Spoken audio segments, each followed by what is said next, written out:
Hello, movie lovers. Welcome home. My name is Amy Henserling, and you are listening to Watch This List Unplugged. Today, I have a very special guest, Adam Trainer, who is going to be discussing his comfort films with us. He is Australian, which makes him very special. It's the very special in the very special guest. And he has picked a film that is also Australian, which I have very many feelings for. Adam, welcome. How are you doing? You are 15 hours ahead of me, so it is 12 9:49 hours. p.m.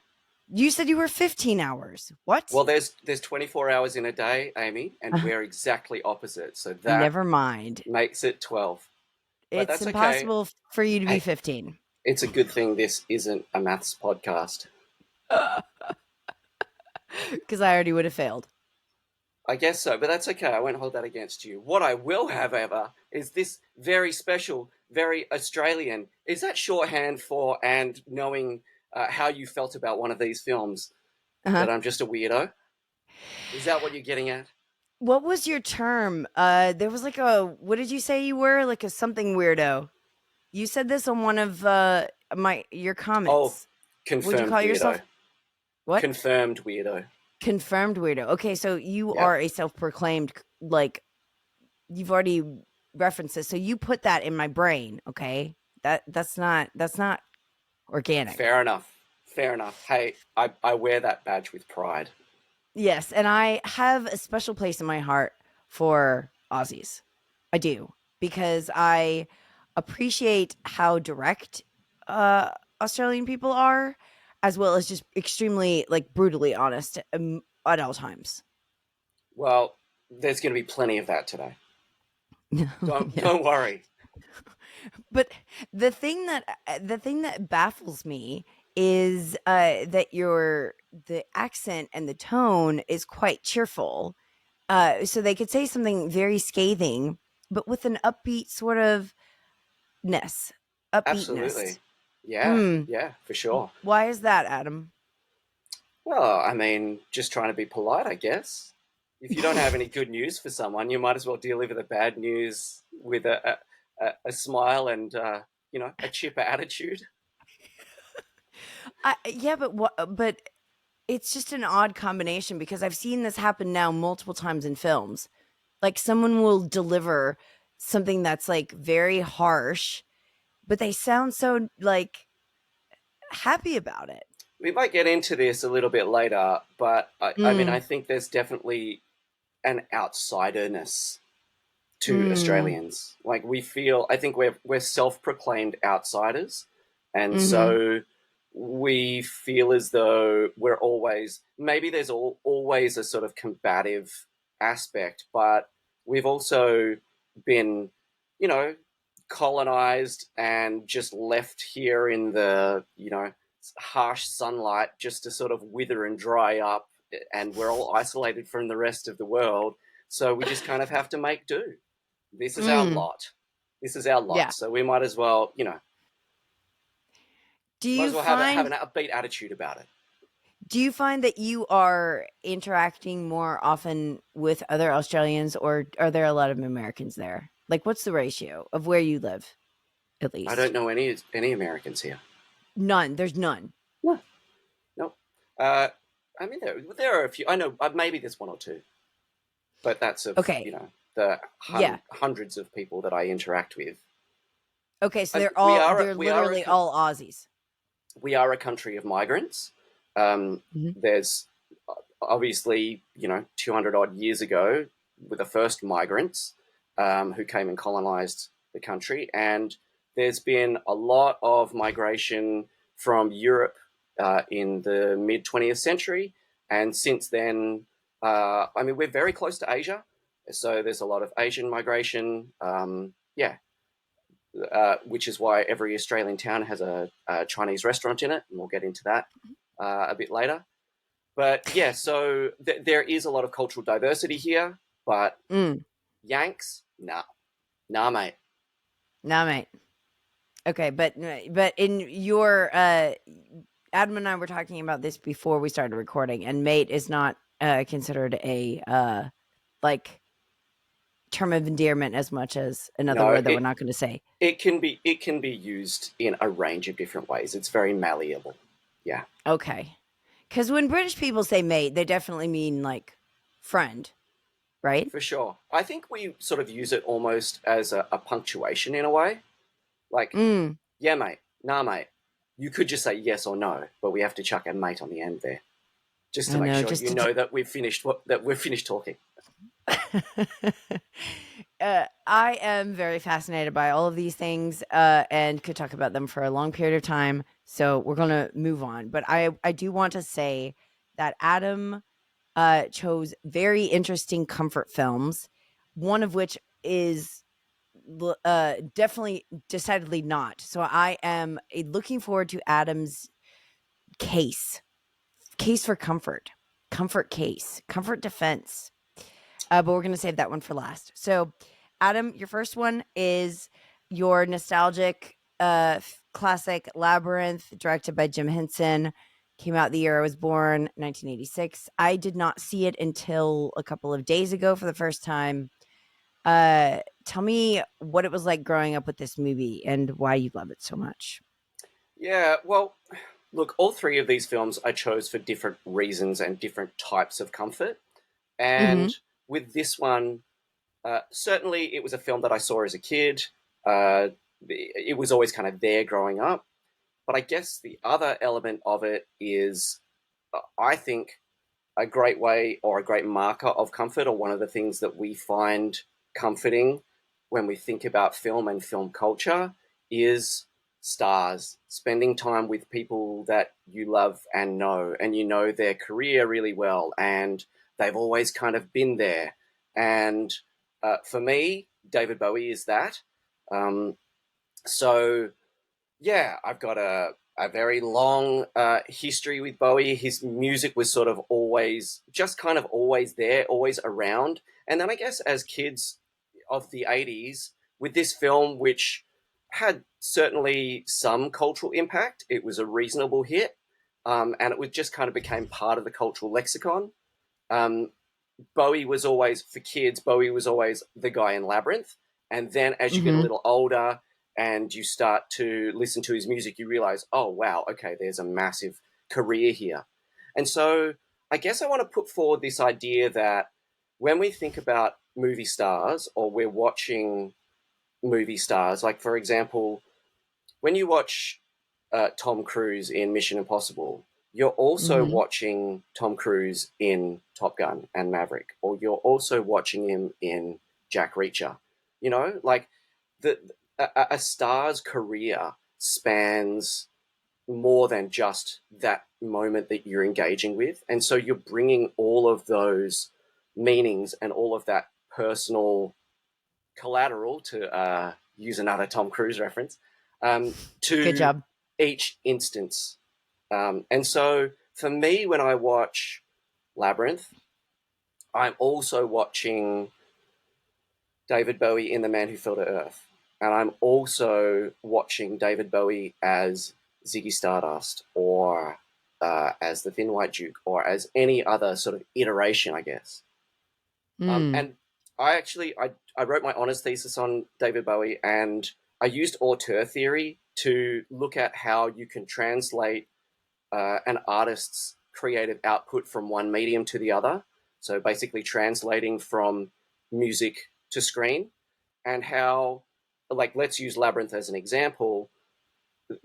Jareth the Goblin King is a very otherworldly figure, and there's a mysticism, and there's a fantastical otherness to him, and that very much comes on off the back of things like Ziggy Stardust, who was, and for those who don't know, an alien rock star that Bowie created in the early 70s, and Thomas Jerome Newton, who was the character that he plays in The Man Who Fell to Earth, who is literally an alien. And so Bowie's always been this otherworldly creature for a lot of people.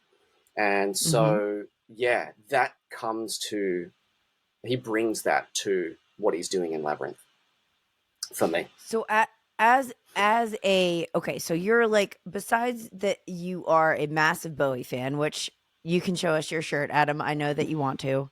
For those of for those of There you you who are go. watching the video. Yeah, and here we go. It was a toss-up between two T-shirts, so there you go. You get both of them. Yes. I love when Anyway, people bring memorabilia. I've got a bit more, but that's all right. Oh, you have a bit more what? Not more Bowie. Oh, well, I got plenty of Bowie Oh, memorabilia, but I'm not going to bore you with that. okay. Okay, so what other than Bowie, what about Labyrinth do you find sort of relaxing? Like what is it about Mm. it that it seems, is it pure nostalgia for you, or do you watch it now and it just puts you at ease in some other way? How would you Yeah, well, compare how you sure. feel? So I watched it the other night when I Mhm. was coming down with COVID, actually. I didn't realize I had COVID at the time and I was feeling pretty crummy and put this one on Mm. because I was prepping for the pod, but it actually really, I just had a great time. Look, it's a journey. And look, I will say this about all three. I think there's a through line for all three of the films For sure. that I have chosen here. Well, what do you think the Yes. through line is, Amy? Well, I feel like we should save that for the end, right? Because otherwise Okay, sure. nobody's going to know what the other two are right now. No, But there definitely is a through line. Through line to do my sure. best accent there. I Sorry, got to get a that in through a couple of line. times. Through line. A through Through line. line. There definitely is one in my estimation, Mm-hmm. but we will see if you and I are aligned in our impressions Sure. there. See if they I would line be up. curious. Say that. But go ahead. Okay, You're yeah. talking about it So being a journey. yeah, it's a quest. Look, it's a simple quest storyline. Mhm. Mhm. So uh, we don't need to get it too. I don't really like to get bogged down by plot. I Plot. Plot really Yeah. bores me, but the basic Mm. concept is Sarah is a teenage girl who's charged with looking after her baby brother. Doesn't want to do it. She's kind of a brat. She is lives her Kind life of. in a fantasy world, and she calls upon the Goblin King to come and take her baby brother away, which he does. And she spends the rest of the film trying to realizing she's made a terrible mistake and trying to get her baby brother back. And she has to pass through a labyrinth to get to Jareth the Goblin King's castle and rescue her brother. And so I wrote some notes. I summarized this as one girl's coming of age at the hands of David Bowie's Pack Jodhpurs, haphazardly aided by a bunch of Muppets. That's wonderful, Adam. That's Be- a great summary. because Yeah, we have to mention it. The costume, David Bowie's costuming in this is something that everyone always mentions. So let's get it out of the yeah. way.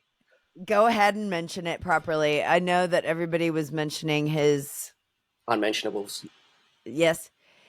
And also, this was done by Henson and George Lucas. So there is this element of practical effects that are really cool, a sense of adventure that is there. That's kind of a wholesome adventure with a little bit of a dark edge to it. You know, Yeah, it absolutely. yeah, it reminded me of Star Wars a little bit in Okay, terms sure. of like that it's fun. Um, Yeah, well, but this there's is a those Henson puppets. There's the Henson puppet aspect, which, mhm, obviously you yeah, had a lot in Return of the Jedi only a few years earlier, for sure. I really love the mhm. production design. For me, the production Yes, I do design too. in this film is super tactile. And these Mm, characters, a lot of these characters, Hoggle, for example, who's the little, I don't know what you would, what type of character he is. He's just like a some gnome. I guess so. Yeah, lives in the labyrinth Yeah. and assists Sarah in on her quest. Mm, But he's so textured. His skin and his hands and he's a puppet. And all of the puppets, a lot of sort of older male characters actually that she sort of comes mhm. up against. the door handles, or the guys two upside down guys that are almost like Alice in Wonderland, sort of like Yeah, the the guards that cards. are, yeah, that are cards, Mm, um, and or the old dude that's got the bird on his head, um, mhm. so wrinkled and craggly, and I love the texture. It just feels so lived in. It really feels like a world that has been there way before she encounters it. Did you when you saw this as a kid, how old were you? I don't know exactly when I sort of watched it, but I would say somewhere between 5 and 10 from the first time, probably. Okay, yeah. So did it scare you at all? I don't remember being scared by it. I don't have a Okay. memory of being scared by Labyrinth. Okay. Yeah. But you just enjoyed it like from the get-go. Yeah. Because you wouldn't have even known about Bowie then, but maybe that just sort of planted the seed in your head from Well, an yeah, early that's right. age. Yeah, exactly. Mm, Exactly. yeah. Um, You wouldn't be watching, The Hunger at age 5. I did not watch The Hunger at age 5. That's true. I didn't watch The Man Who Fell to Earth, which you get full frontal David Bowie nudity in that one. So, um, yeah. Okay. Well, yeah. I Which is I have why, never Go ahead. well, the other thing I was going to say, just because people seem so hung up on it, and by mentioning it, I'm going to appear hung up on it. But yeah, Hung up, Adam, really? Okay. the Go disparity ahead. between what Bowie's got going on in his jodhpurs in Labyrinth and what you see in The Man Who Fell to Earth, like definitely there was some imaginative costuming going on there. Mm. Anyway, So is this let's is move this on. the We're thing bringing the that tone of the podcast down too much. Okay, so let's talk about Jennifer Connelly then. Jennifer Sure. Connelly was 15 years old, I believe, when Mm. she made this. It's her debut. There's a very strange ballroom scene that made me somewhat uncomfortable. But I suppose at the time it seemed very normal. Yeah, But do you find that there's any cringe when you watch this now, or are you just still in the sort of bubble that it created for you originally? yeah. Look, the relationship between Jareth, played by Bowie, who was about 35 to 40 at the time, and Jennifer Mhm. Connelly, who was 15, certainly is Mhm. problematic. There's some problematic aspects to that, for sure. Uh, um, this is a film about, it's a coming of age film, right? So Uh-huh. part of that is, if you want to call that a sexual awakening, or just an awareness, I guess, um, of romance and love, and Mm. those ideas and attraction. So there's Mm. obviously an attraction between Jareth and Sarah, and certainly in that ballroom scene, it's played upon in a way that is slightly uncomfortable, or a Mm. little, yeah, as we pointed out, probably kind of problematic. And I don't know that they would make a film with those actors at that age, uh, like that Now? now, for sure. Mm. Um, Mm. so for sure, but look, it doesn't ruin the film for me. No. It's You It's just more kind that of the have to note it and songs. kind of go, well, yeah, Yeah, it's the songs and then the part where she's like, "Oh, you have no power over me." I felt like that was actually if there was like a pivotal moment where there was some meaning there, I was like, "Oh, that actually unfolded very well." Though yeah, for sure. I'm I am intrigued by if it like you considering this a comfort film. Mm. Um, is it just because it's fun and sort of like takes you back, or what? If you had to pinpoint exactly, like when you watched it the other day and you felt sick and it made you feel better, Mm. what is it? Well, What is the feeling that you get? it's a combination of things. It's spending time with Bowie. It's Mhm. uh, I mean, look, it's a coming of age film, and therefore it's a film about female empowerment. Sarah goes on this quest, on this journey, and she comes out having grown and evolved as a person. And I think the Mhm. really beautiful thing about this film is that it's saying, "Oh, you need to put away childish things, and you need to take responsibility for yourself." And she needs to take responsibility for finding her brother. But Mm. by the time we get there, she's made friends. She's had all of these crazy adventures. She's met these wonderful characters who look and sound fantastic and are very funny. I think there are a lot of great jokes, and I think there are a lot of really funny characters. Like, for example, the rock.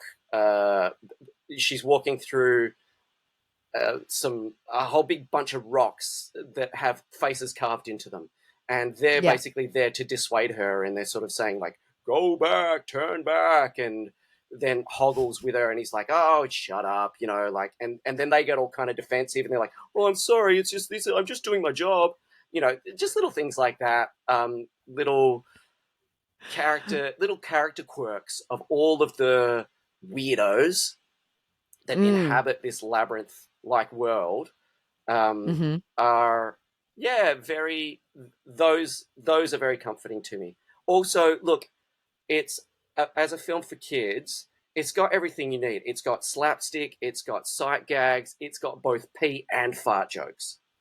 So what more could you ask for as a kid, right? It's got the Adam seal of approval. It's got Okay. everything you need, and then it's got It's Bowie. got Yeah, I mean, everything what, you need. what can you ask for? Yeah, Okay, so we're going to keep all these things in mind because we're thinking about your through line, Adam. So when we get to this next film, which is for me, very, very similar in sure. terms of its setup, is Spirited Away by Can I Miyazaki just say one more from thing about not about Bowie? 2001. Can I just say Uh huh. one more thing about Labyrinth, which is Sure. the songs, because that's the Yes. other element to it is kind of a musical fantasy, and I feel like Yes. they're not David Bowie's best songs, and it wasn't his Mm. best era musically. But even like he's one of the greatest songwriters of the 20th century. Even mediocre Bowie songs are better than most, and I think he got the assignment. Like he needed to write catchy songs for kids, and I think he totally nailed it. Okay. Yeah. I gotcha. Also, Also, Go if ahead. I can just invoke my Bowie reference book here, I just have a little quote about what Bowie says about making Labyrinth.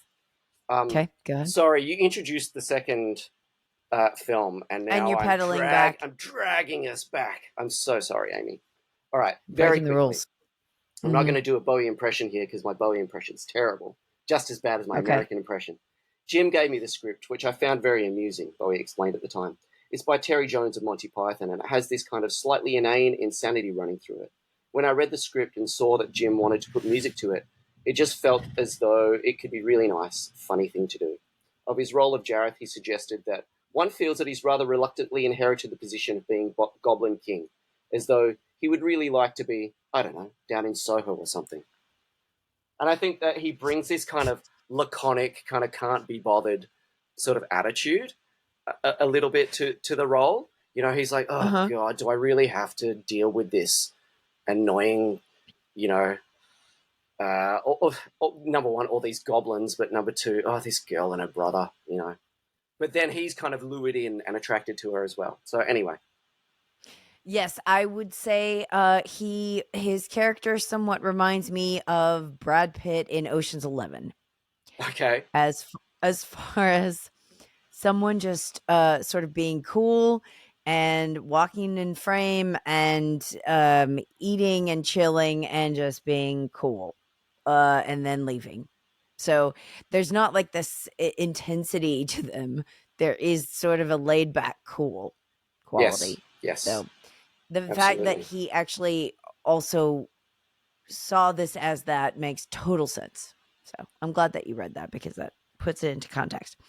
cool. Okay, Adam. So Spirited Away is a almost an identical plot structure. It It is is. also Alice in Wonderland again. It Mm. is another teenage girl, which you are not a teenage girl. So the fact that the two movies that you chose were both where they sort of get thrust into different worlds and either have to grow up or, I mean, this is also coming of age too, is very interesting to me. So talk about why. What is going on in that brain of yours?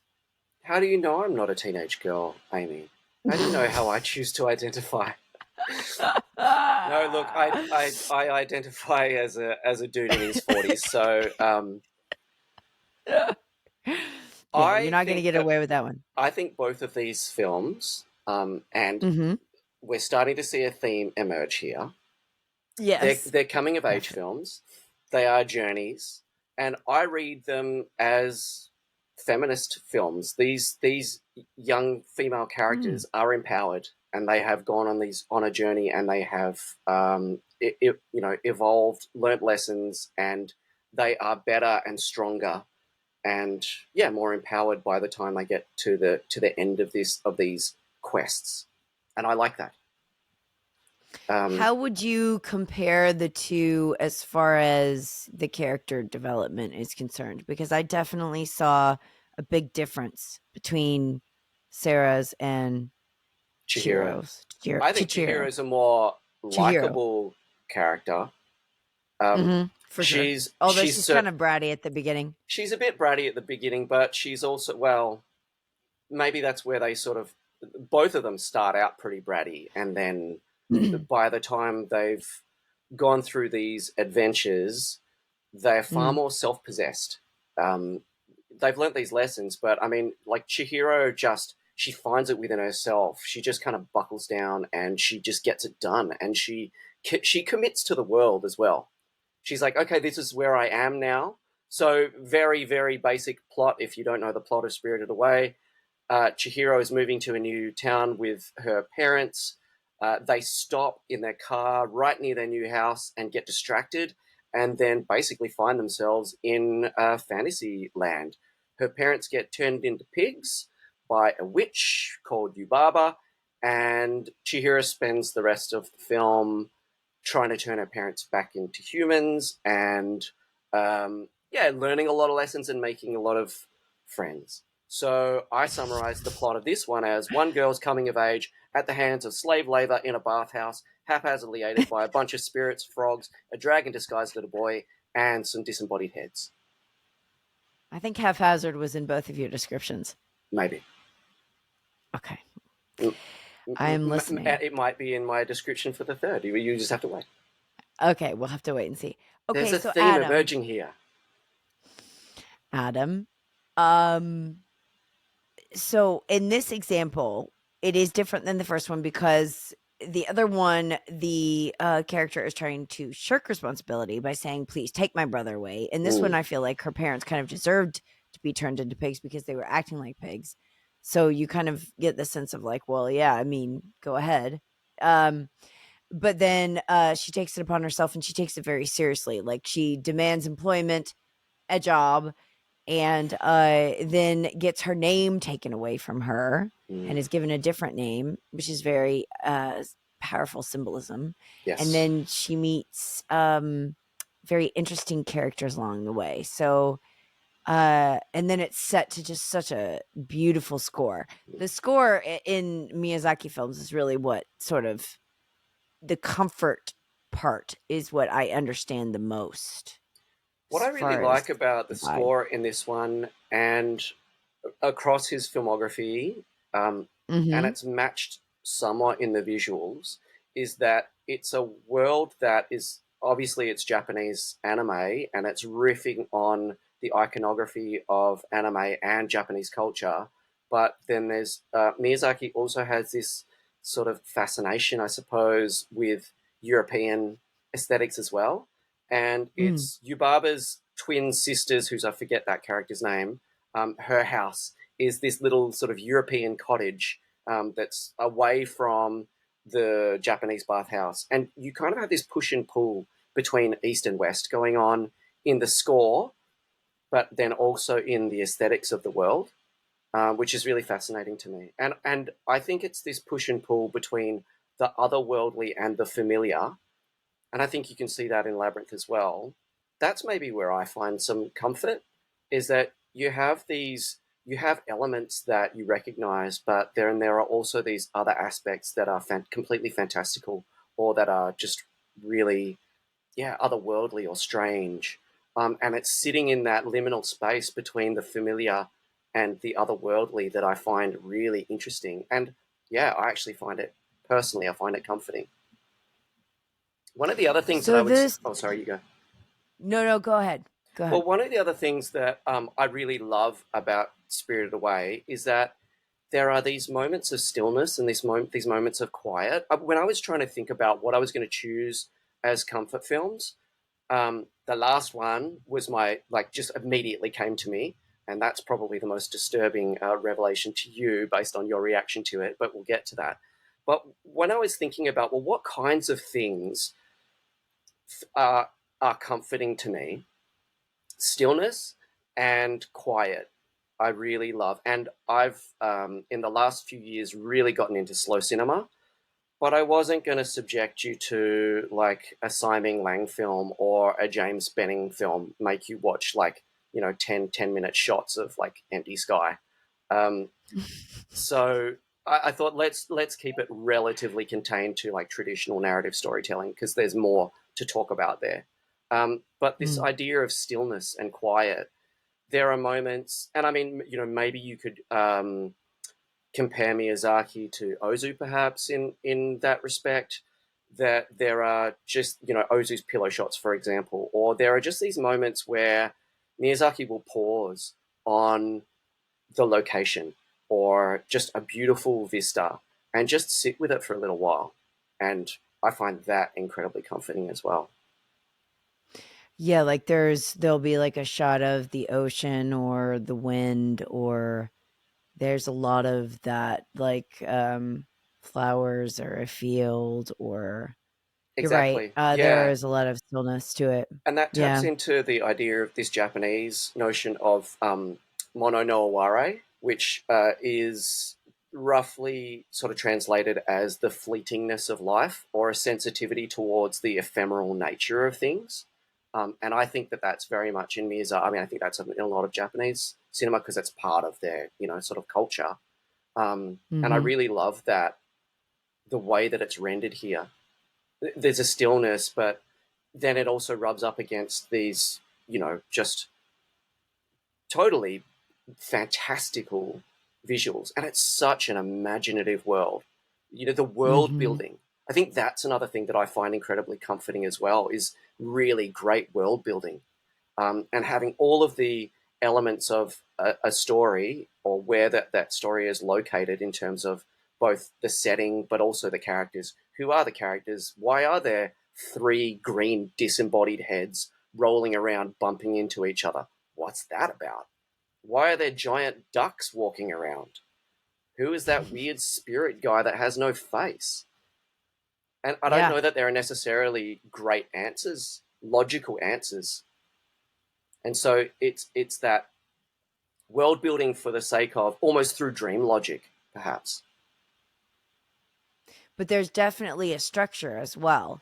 Like to A both of story these movies, structure. I would yeah, Yeah. there's definitely a very distinct. It's not one of those like vibe movie sort of situations where like there is dream logic that you have to sort of apply to board the wavelength, but it is Mm. very detailed, I think, And it's as not opposed really a to it hangout being movie as such. no, no, because there's too much story. Yeah. There's Although too much plot. it is very episodic.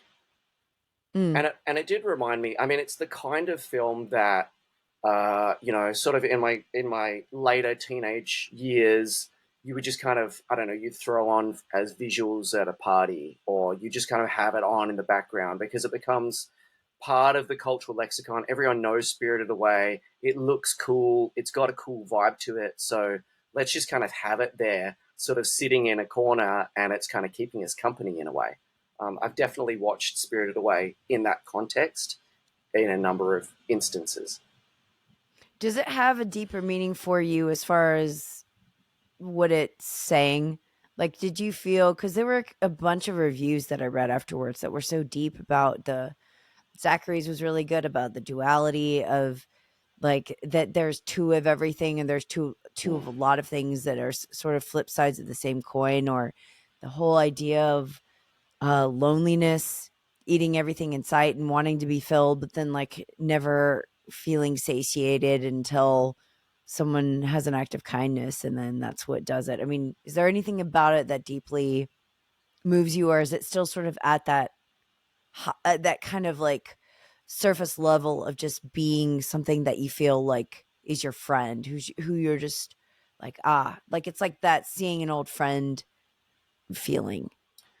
It's definitely that, but yeah, that certainly there are some deeper themes there if you care to look into them.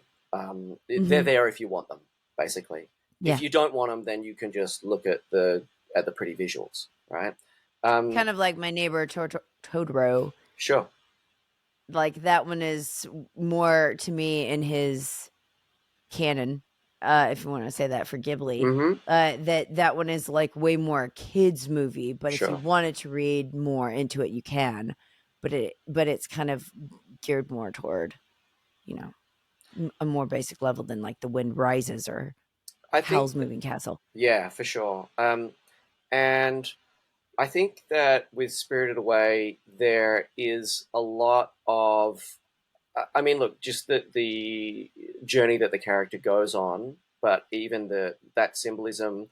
There's a lot of dealing with trauma, the trauma of growing up, the trauma of trying to figure out who you are, the trauma of not having your parents and then figuring out that you actually, she becomes the parent in a way. So that's another form of duality, I suppose, where Mm, she becomes the one who's actually responsible. She has to take charge and become responsible for saving her parents. And right. yeah, that those binaries, I suppose, or that duality of inside us there is a child and a parent. We can both be alone, but we can also find community or friendship or love or whatever it might be. And those two things can coexist. We can be um, self-determined and self-reliant, but ultimately she goes on this journey with other characters. She brings other characters along, and other characters help her in her quest. And the whole thing of, like, I can handle it as being the sort of that's what reminds me of Alice in Wonderland Mm, is like at the end she's ready for yes, reality, yeah, for coming sure. out of the fantasy. Yeah. Yep, Okay, well, Adam, we're gonna move to the next one just because I know we have strong feelings, capital S, sure. capital F. Yeah, yeah. Let's get into Uh, it. eh, Get stuck this into it, is Amy. this is directed by Shirley Barrett from 1996. Love Serenade. I'm gonna say it in my best Aussie impression there Nice, well done. instead of Love Serenade, which is boring. Love Sounds like Serenade. lemonade when you say it.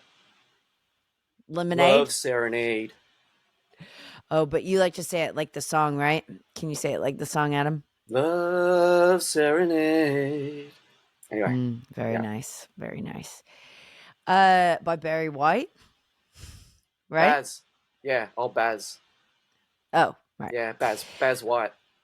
That's White. I think So, I'm just sensing, Amy, that there's going to be a lot of riffing on Australianness in the in this particular uh, bit of the podcast, which is fine. I'm gonna I'm gonna try to hold myself back. I know that I have a lot of Aussies on Letterbox that are friends of mine, and I just lovingly think that the way that they say things is just fantastic. So it's hard for me to just not want It's to say things okay. in that It's way. okay, Amy. Our entire sense of humor is based on taking each other down a peg. So we're used to it. Mm. We're prepared for it. It's totally fine. You can make fun of our accents all you like. I mean, we hear It's yours all the time. So, uh, and we're constantly just kind of chuckling to ourselves, oh, like, oh man, rolling how our how's she eyes. pronounce that? Yeah.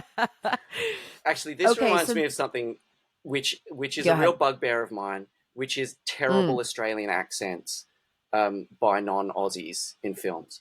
Like, I think Robert Downey Jr. Oh. thinks he's got a really great Australian accent because he's done it in a couple of films now. He did it in Natural Born Killers and then he did it in Tropic Thunder. And I think he thinks that he's nailed an Aussie accent. And nah, nah, mate. Who who has done the best job of that? Do you even have an example of someone who There's is not? who did a great job. Kate Winslet has done a really great job in a couple of films now. Holy Smoke and The Holy Dressmaker. Smoke. Yep. Holy Oh Smoke and The yeah, The Dressmaker. Dressmaker. Yeah. I love The Dressmaker. That is Yep. a great movie. That's a great hidden gem, actually. Mm. And yeah, Mm, Gillian Armstrong, fantastic Australian filmmaker. yeah. And And the Holy other Smoke, one that, Jane Campion. yeah, Sorry, go that's ahead. right. Well, I mean, look, technically she's a Kiwi, but that's all right. She did. She That's studied. all right. We won't She hold her studied. against her. Nah, we've claimed her. Yeah. It's fine. Um, Okay. the other one I was going to say that actually got a lot of flack at the time, but I actually thought it was a really good accent is the Queen of Accents, Meryl Streep.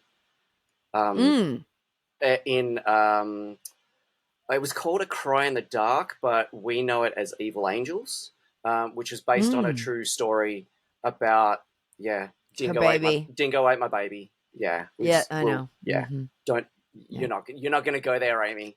I'm not gonna go there. You're not going to I'm gonna go there. I have some dignity. Or not dignity, Yeah. but Well, Meryl Streep went there, and I yeah. actually thought she was really good. But the interesting thing about that which is not a character, a real person, Lindy Chamberlain, was grew up in New Zealand. It was either New Zealand or South Africa, and so she had a very Mm. slight, non-Aussie inflection to her Australian accent. And I think that's what people were railing on Meryl Streep for, like not getting the Aussie accent. But if you look at documentary footage of Lindy Chamberlain's interviews, I think Meryl Mhm. nailed it. Anyway, Awesome. but She all is of she the is the queen of accents in this, accents. she is, and all of the accents Yeah. in this film are 100% legit, as in they're all Aussies. Certified. Yeah, Certified. Okay, so certified. this is also besides the fact that it is very authentic, it is also like tremendously female driven. You were Mm, talking about, I'm guessing that this is your through line. But like you were talking about things being feminist. This is directed by a woman, written by a woman, edited by a woman. The cinematography is mm. by a woman, and then it's a film about women. So I mean, yes. Although I suppose the point could be argued that it is a film that is about two women who are so obsessed with a man that they talk about absolutely nothing else. But For the vast majority of the film, yeah. yeah, I think there was like a line that was like, "It's the lowest. It made the lowest grade on the The Bechdel Bechdel test. test, Is that Bechdel test? yeah. Right. Because they really don't discuss anything else except for fish. It does So, technically pass the Bechdel test because there's a scene at the okay. beginning where Dimity, played by Miranda Otto, is telling Vicky Ann, her older sister, played by Rebecca Frith, that she had this weird dream where there's a marshmallow inside her head that keeps getting bigger and bigger. So they do talk Hmm. about that at the beginning of the film for one scene, but then they spent Hmm. most of the rest of the film talking about Ken Sherry. Ken Sherry. Okay, so please, this one you may have to summarize just a tad, Adam, Sure. because I don't think anyone will have, or a lot of people will not have heard of Love Yeah, Serenade. sure. Love Okay, so Serenade. this one is one girl's coming of age and sexual awakening at the hands of Barry White and a creepy radio DJ, haphazardly aided by her sister and a country music loving Chinese restaurateur. It So you did is, have haphazardly 3 times. of course. I had Okay. to, yeah, um, Yeah, be consistent. I had to be consistent. So, Love Serenade. Oh, and here's my ex rental DVD copy from Perth's Perth's premier sort of art house video store, Planet Video. You can't. Yeah, there you go. I was about to Um, say, where's the DVD? There it is. yeah, Okay. there it is. It fell out. Yeah, Okay. when Video sadly closed down, they sold off all of their old stock, and my wife bought me a copy of this. $4 it says, or Well, whatever that it was is. $4. That was the weekly rental price. Oh. I'm not sure what she paid for the. I mean, it's very beaten up. It's Yeah, I yeah, see that. it's had a lot of love, Mm. much like Ken Sherry. Okay, so it's the story of Dimity and Vicky Ann Hurley, who live in the small Victorian town of Sunray. Their lives are turned upside down at the arrival in town, and next door, he literally moves in next door to them, of Ken Sherry, a radio DJ who is sort of like a Z grade celebrity. He's kind of had a career where he sort of flirted with some degree of success in broadcasting, and it's clearly all come crashing down for him, alongside his three unsuccessful marriages.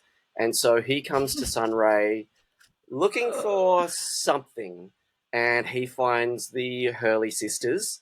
Um, and they proceed to become somewhat obsessed with him. They get sort of drawn into this love triangle, um, and yeah, uh, I mean, obviously, spoilers are really important for the end of this film, Right. so we don't want to talk about where it goes. There is a sort of magic realist element to this in that Ken is arguably not as he seems. Um, yeah, there's something else going on with Ken. I have to preface this by saying I had not ever heard of this film, but it is quite divisive, Adam.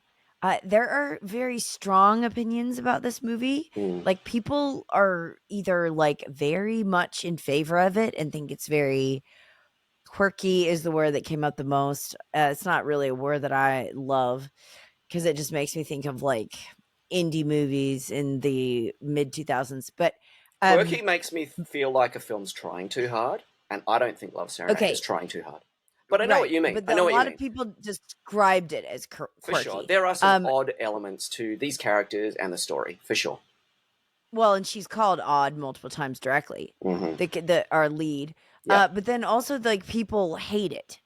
So to Mm. me, what's interesting about it is that you Mm. chose a comfort film that people have strong feelings and reactions to, and at the like, if you just summarize it or describe it, it Mm. seems fairly straightforward. So what do you think it is about this movie that is intense? Oh, what is intense about this film? Yeah, or what do you Yeah, think well, look, gets at people? uh, I think the sexual politics, if read in a certain way, really gets at people. So, look, it's a love Mhm. triangle between this creepy radio DJ, played incredibly by George Shevtsov. It's such a fantastic Whom you've performance. met, right? Or I you haven't. see him. Yeah, so I'm from Perth, or Bulu as refer to it, and so is George. And so I would see him out at theatre shows, for example. I've never actually met him or spoken to him, always kind of kept a bit of a fanboy's But you distance. could have. I could have walked up to him and said, Ken Sherry, I presume, but I didn't, Mm. because I'm sure he must have copped that so much. So, yeah, I think anyway. he probably would have been very I think that would have been kind of an honor. But I think what I heard from others is that he was kind of over it after a while. Like, it happened a I lot see. in the late 90s, and then by the time I started to see him, it was probably like a decade later. And I think he was Mm, like, enough with the Ken Sherry already. Like, yes, thank you. I'm glad you liked it. Yes, it's an claim iconic to fame. performance, but, yeah. Leave me Um, alone. Go away. he's done Good other day, things mate. since then. And did you say good day, mate? That's always a I greet. did. That's always a greeting when you say hello. Sorry. Yeah. How do you say goodbye? See you later. Oh, mate Or or no? nah. Well, you could always go No. full Aussie and say hooroo, but no one ever does that. Okay. Well, Yeah, I can't possibly say something that silly. fair enough. Yeah, no, there is a reason why we don't say it. This is a respectable podcast. So, Adam, Well, it was till then tell now. me let's do the opposite. Why is it comforting? Why is Forget it about come? the intensity. Sure. Why please plead your case. Yeah. Okay. Now you're gonna really Your start comfort grilling me, case. Amy. Why? Mm, Why do I find Love Serenade comforting? Okay. Well, I grew up please in. enlighten us. Sure. I grew up in a country town similar to Sunray.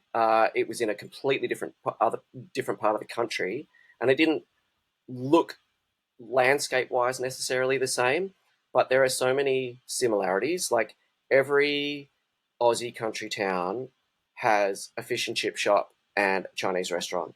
And Ken Sherry doesn't eat fish, so he finds his way to the Chinese restaurant. So we have that element.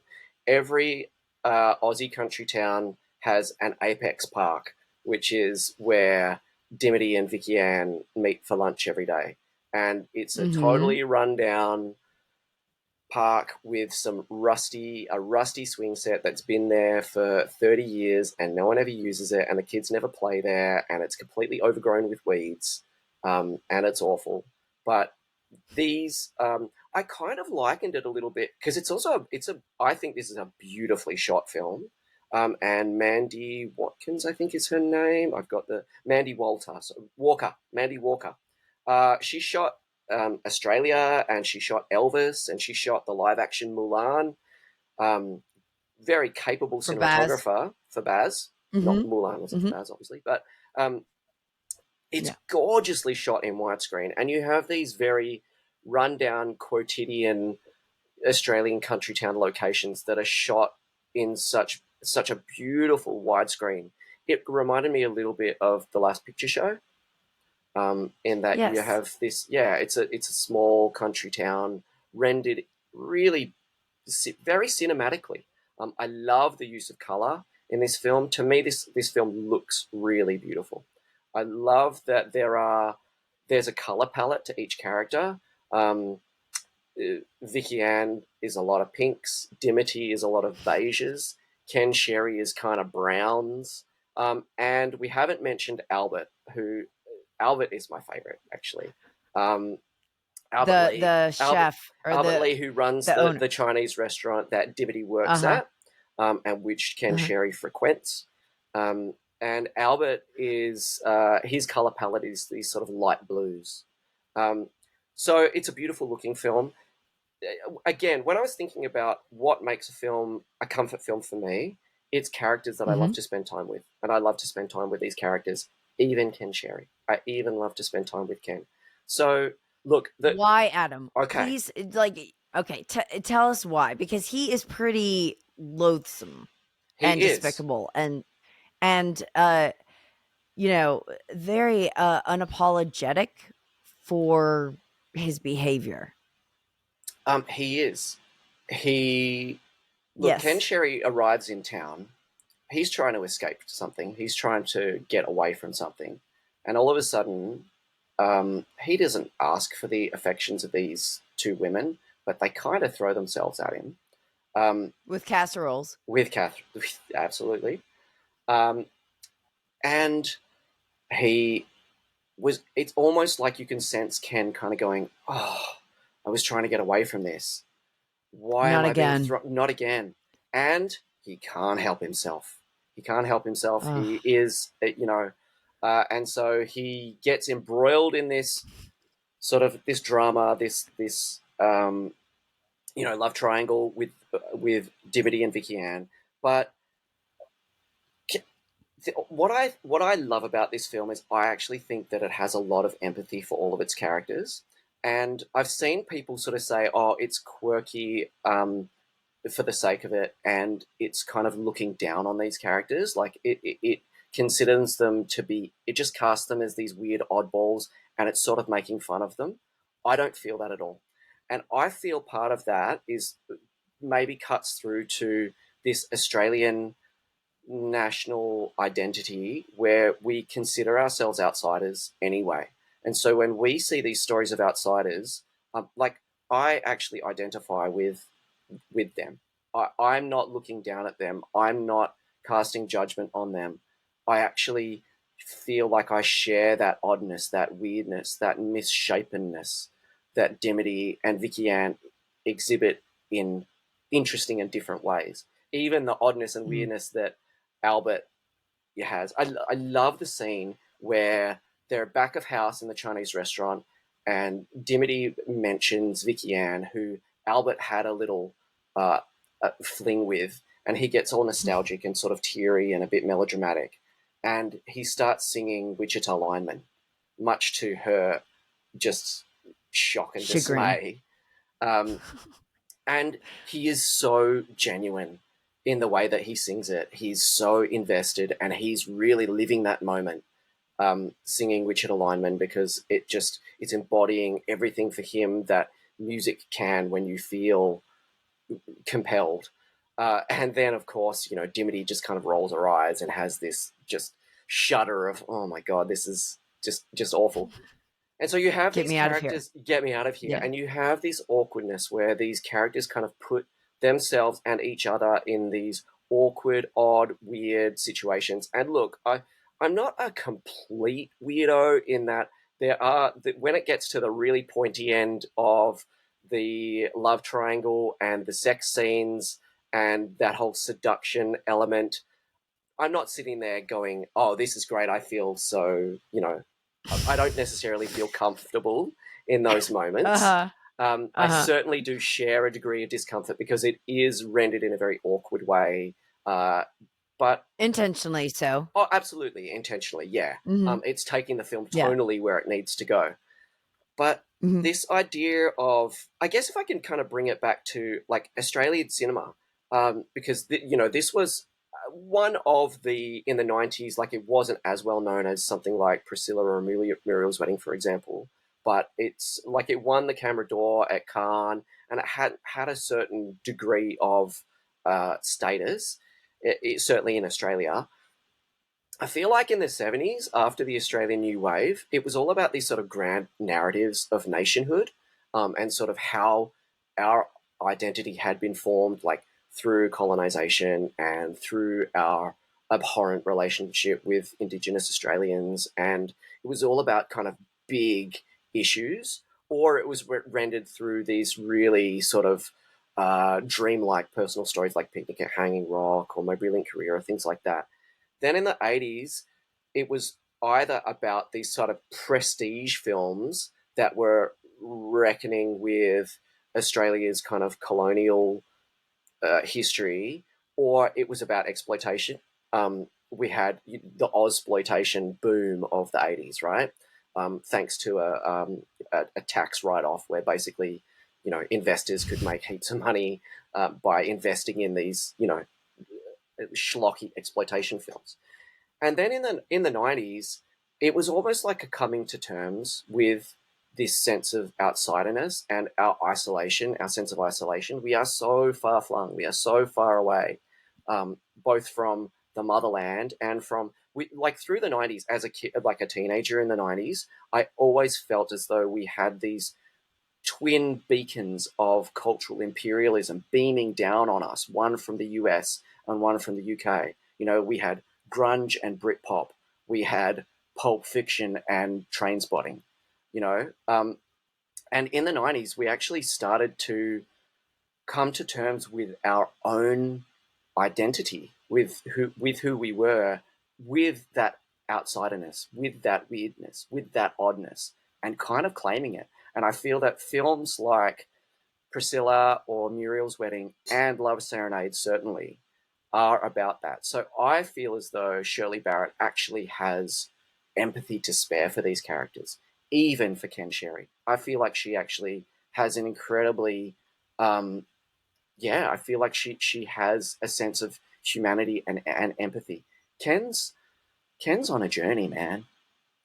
That's why he um, because he's a radio DJ, and so at one point he actually recites Desiderata, which is this sort of completely hackneyed 70s sort of new agey uh, lengthy poem, and I think he recites most of it, and it taps into this kind of, and he does Tai Chi in his backyard and in an awful tracksuit, and he's on this journey of self discovery, and ultimately, where the film goes, because again, not wanting to spoil it, but Mhm. all three of these films that I've chosen are films, in my opinion, of female empowerment. They are stories where women go on, or girls go on journeys, learn lessons, and actually learn lessons of yeah, empowerment and self reliance. And Vicky Ann and Dimity both, by the end of the film, have realized they don't need Ken Sherry and they're better off without him. And so, yeah, you go. So what of the so Mm, for you, Adam, yeah. what is comforting about female empowerment? Like what is it that, if that's the theme and Mm. that's the thing that is your through line, Yep. okay? Yep. Is it just empowerment in general, or is it specifically like that these are oddballs? Like, or they're like um coming into a world that is somewhat hostile or difficult to navigate, and then they come out in the end. Is that what's comforting to you, that it's like, if you came from a background where you feel like on the other end of the earth, then maybe it's that sense of coming out on the other side and being okay with yourself? Yeah, I think I so. don't know. Yeah, I think it's Yeah. all kind of rolled into one. I mean, look, I think the fact that I chose three female-centric films was, I, I don't know. I mean, I consider myself a feminist, and I like to see stories of Mm. female empowerment. That to me, it didn't necessarily have a strong sort of personal connection. It was just sort of the way that it kind of rolled out. Um, Yes, I mean, look, we can spend another hour psychoanalyzing this if you want to, I know. Amy. But I don't No, know that it's Adam, I necessarily. no, I just think I just think it's very interesting because it sort of comes like randomly, where it's like, the that I'll just say, okay, pick three films that you find as X, like three hidden gems or midnight movies or what have you. Mm, But I do find that it just ends up saying a lot more about the person sure. than it does about the films. Well, I guess So yeah. I guess if we can take that feminist angle, right? It's about feminism is about equality. It's about empowerment. It's about everyone having the means to. It's about self determination, right? Um, Hmm.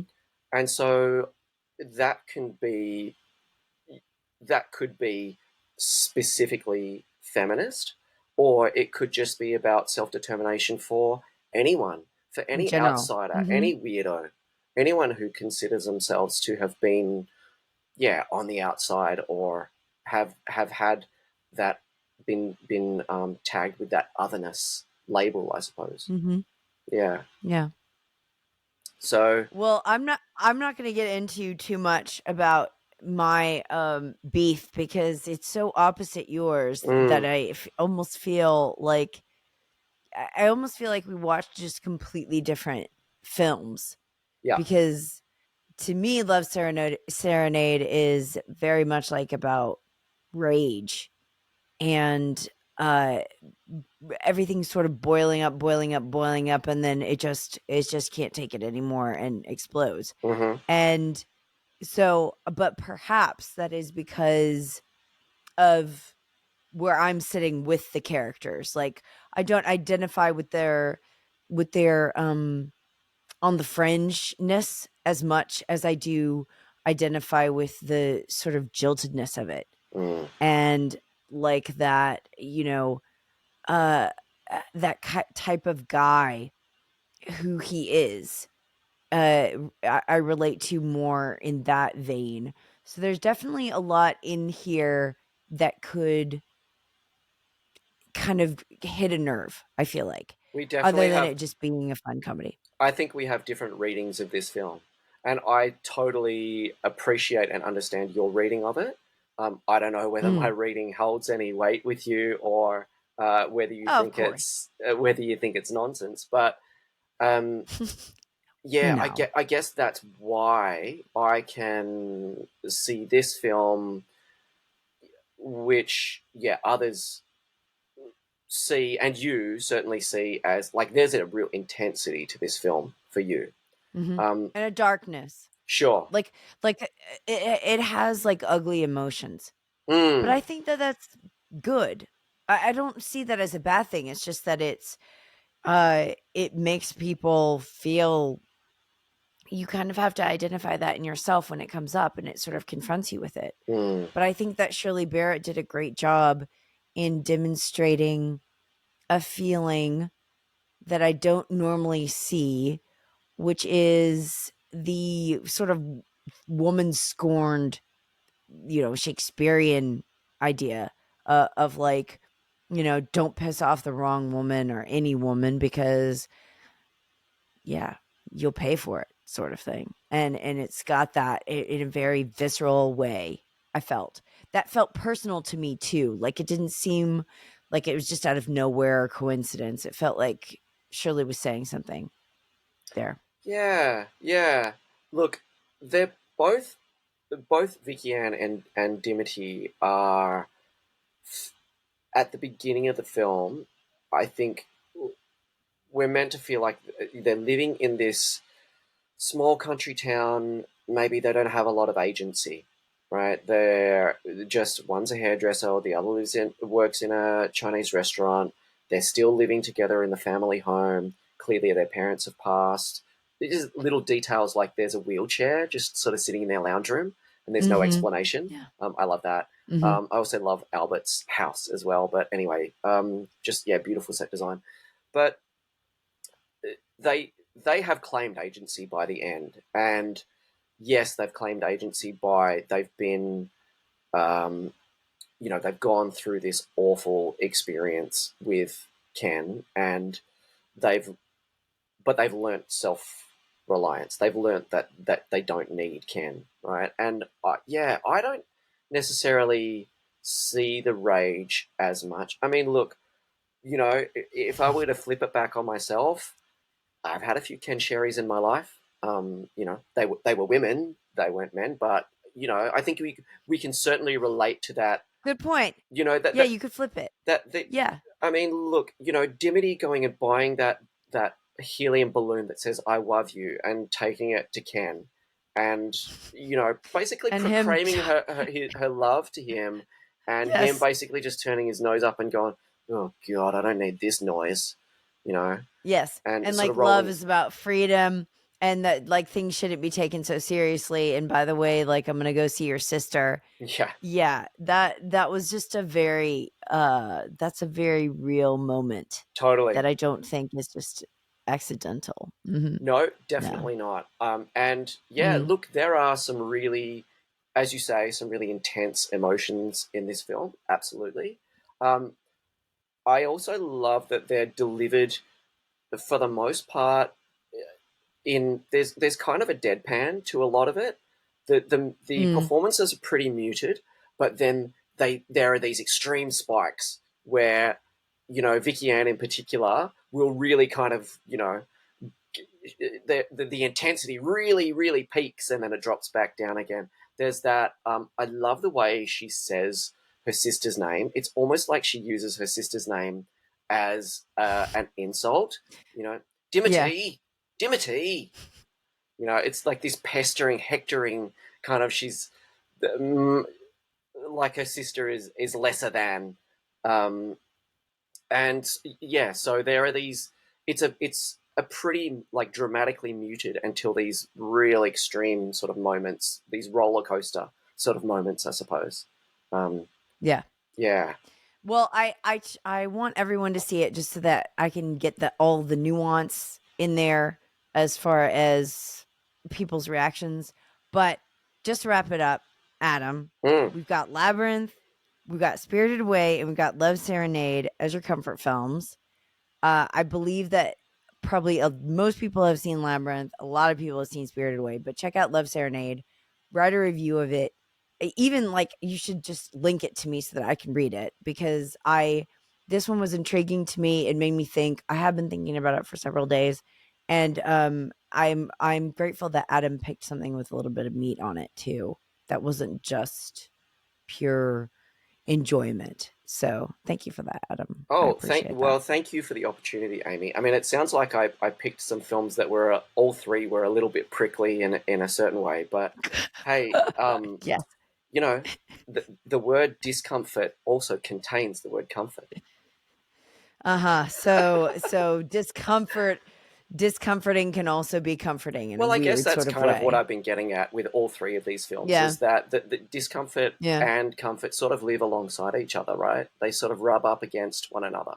The I was duality. the duality, exactly. Yeah. Look, I was never going to pick, a Disney film or, Harry Potter or, like those kind of traditionally the films that people kind of consider, the sort of the big Hollywood sort of staples, Classics. Yeah. classics.